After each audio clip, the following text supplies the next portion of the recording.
उत्तर प्रदेश में 16 सीटों पर मायावती जी की पार्टी की वजह से इंडिया गठबंधन सीटें लूज कर गया।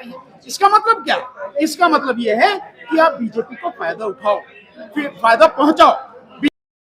और क्यों आप लोगों ने अलग मोर्चा बनाया? कांग्रेस बीजेपी दो पार्टियां ऑलरेडी वहां मजबूत है। नहीं, वो पार्टियां हैं, ये मोर्चा। देखिए, इस मोर्चे का उद्देश्य बहुत सीधा है, किसी भी हालत में बीजेपी को सत्ता में आने से रोकना, बल्कि सत्ता से उखाड़ के फेंकना। एक और इसके लिए ये मोर्चा बनाया गया है कि जो भी ऐसी ताकतें हैं जो परोक्ष रूप से या अपरोक्ष रूप से, प्रत्यक्ष या अप्रत्यक्ष रूप से बीजेपी को सपोर्ट कर रहे हैं, उनको भी सत्ता में आने से रोकने के लिए या उनको भी आईना दिखाने के लिए जन जागरण करना, लोगों को बताना कि आपको कहां वोट करना है और क्यों वोट करना है और किस लिए जरूरी है वो सारी चीजें। इसलिए ये सब कुछ किया गया। दूसरा, मोर्चा जो है ये, इसमें कई तरह के संगठन है, आप कह सकते, इसमें राजनीतिक पार्टियां भी हैं, इसमें सामाजिक संगठन भी हैं, इसमें किसान संगठन भी है, इसमें महिला संगठन भी हैं, इसमें युवाओं के संगठन भी हैं और इसमें खाप पंचायती भी है। आप जानते हैं हरियाणा में और उत्तर प्रदेश में, पश्चिमी उत्तर प्रदेश में, विशेषकर जाट समाज में खाप पंचायत का अपना एक महत्व है, उनका अपनी एक ताकत है, वो सब लोग इसमें शामिल हैं। और मकसद यही है कि देश विरोधी जो ताकतें हैं बीजेपी और उनसे जुड़े हुए, उनको प्रत्यक्ष और परोक्ष रूप से जो सपोर्ट कर रहे हैं, गठबंधन बना के जो उनको रोका जाए।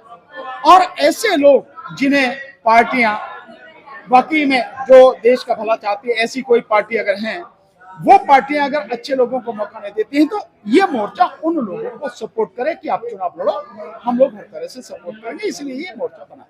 बीजेपी चाहती थी कि डेट एक्सटेंड कर दिया जाए कुछ तो, लेकिन 3 दिन की मोहलत मिल पाई चुनाव आयोग ने दिया, इससे क्या उनका ये फायदा? 3 दिन या 2 दिन या 1 दिन, अगर बीजेपी, और अगर क्या ये बीजेपी के ही कहने पर हुआ तो निश्चित रूप से उनकी सुविधा के हिसाब से हुआ है कि कैसे वो इस इलेक्शन को मैनेज करेंगे, और कोई इसका मतलब नहीं है और कोई मकसद भी नहीं।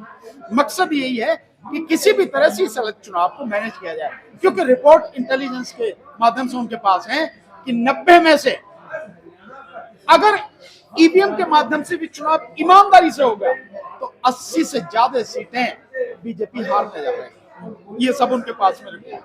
और अगर बैलेट पेपर से चुनाव हो जाए तो 1 सीट जीत नहीं सकती बीजेपी वहां पे हरियाणा में, ये सारी चीजें। तो इन सब के दौरान वो कैसे ईवीएम को मैनिपुलेट करें, इलेक्शन कमीशन के माध्यम से कैसे इस चुनाव को जो जीत रहे, वो सारा गणित बिठाया गया, इसीलिए आगे पीछे जो भी कुछ हुआ है, इसलिए। क्या लगता है अभी जो गठबंधन हुआ है वहाँ मायावती का और अभय चौटाला का, साथ साथ चंद्रशेखर और दुष्यंत जी का, इसका कितना इफेक्ट? ये दोनों गठबंधन जो हुए हैं, ये दोनों गठबंधन बीजेपी को फायदा पहुंचाने के लिए हैं। मायावती जी जब देश पूरा का पूरा संविधान बचाने के लिए लड़ रहा था, तो मायावती जी उत्तर प्रदेश में इंडिया गठबंधन के साथ में क्यों नहीं आई? क्या दिक्कत थी? आप अलग लड़ रहे, इसका मतलब वोट जो है वो वोट काटी जा रही हैं, और वोट कटी भी, जिसका फर्क भी पड़ा। उत्तर प्रदेश में 16 सीटों पर मायावती जी की पार्टी की वजह से इंडिया गठबंधन सीटें लूज कर गया। तो उसका फर्क, 1 मिनट, अभी जवाब पूरा नहीं हुआ, तो वो जो है उसका फायदा हुआ। ठीक यही आके अभय चौटाला की पार्टी से मायावती जी जो है गठबंधन कर रही है। इसका मतलब क्या? इसका मतलब ये है कि आप बीजेपी को फायदा उठाओ, फिर फायदा पहुंचाओ बीजेपी को। और दूसरी जो पार्टी जो जेजेपी के साथ में रावण की पार्टी गठबंधन कर रही है, आप उनके साथ में गठबंधन कर रहे हो। वो जेजेपी वाला जो है वो किसके साथ में था? अभी पूरी सत्ता उन्होंने बीजेपी के साथ में भोगी, पूरी सत्ता का मजा लिया, और अब चुनाव के एंड पहले वो अलग अलग हो गए, और अब चुनाव के समय में वो उनके साथ में गठबंधन कर रहे हैं। तो ये जो वोटें बटेंगी, ये जो वोटें कटेंगी, इसका लाभ किसको होगा? इसका लाभ होगा बीजेपी को। और मुझे ये कहने में कोई झिझक नहीं है, कोई भी किसी भी तरह की मेरे लिए कोई दिक्कत नहीं है कि जो भी प्रत्यक्ष या परोक्ष रूप से, चाहे तो अपने आप अकेले दम पे लड़के या कुछ पार्टियों के साथ गठबंधन करके बीजेपी को फायदा पहुंचाएगा, वो इस देश की जनता के साथ घात कर रहा है। इस देश की जनता के साथ वो प्रतिघात कर रहा है। इसलिए क्योंकि बीजेपी इस देश को तबाह करने पर तुली है, हम सबके सामने हर कुछ सब कुछ देख रहे हैं। इसलिए उनका जो होना चाहिए गठबंधन, वो बीजेपी को रोकने के लिए गठबंधन होना चाहिए। क्या लगता है अगर बीजेपी को फायदा पहुंचाने के लिए आप गठबंधन कर रहे हो तो आप बीजेपी के लिए काम कर रहे हो, प्रत्यक्ष परोक्ष। सर योगी जी कह रहे हैं बटेगा तो कटेगा, क्या मतलब? नहीं, इसका मतलब तो योगी जी से पूछो बटेगा तो क्या बटेगा। क्योंकि बांटने के लिए 80-20 का नारा किसने दिया था?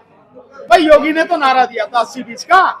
और अब जो है ना, जब पब्लिक ने बता दिया कि तुम्हें तुम्हारी औकात क्या है, तुम्हारी हैसियत पब्लिक जानती है और बता दी पब्लिक ने, और यूपी में सफाया कर दिया, तब कह रहे हैं कि बटेंगे तो कटेंगे, है नहीं?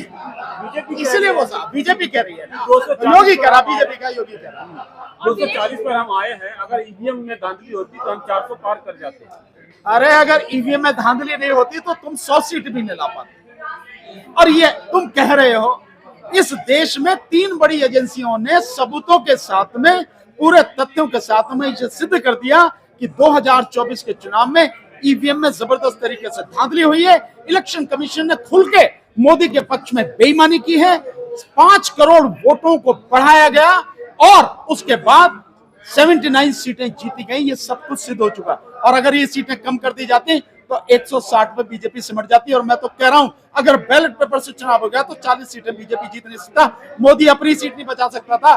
तीसरे राउंड में 26,000 वोटों से मोदी पीछे पड़ रहा था, पीछे चल रहा था। कैसे जीत गया बाद में? सब जानते हैं कि कैसी बेईमानी हुई, खुली बेईमानी। सर विनेश फोगाट को लगाया जा रहा है, कांग्रेस बना रही है, तो जुलाना से चुनाव लड़ रही कह है। रहे हैं कि अगर हमें चुनाव में सर का मौका देती है बीजेपी तो साफ साफ हो जाएगा। अरे यार, लोगों की बात करते हो।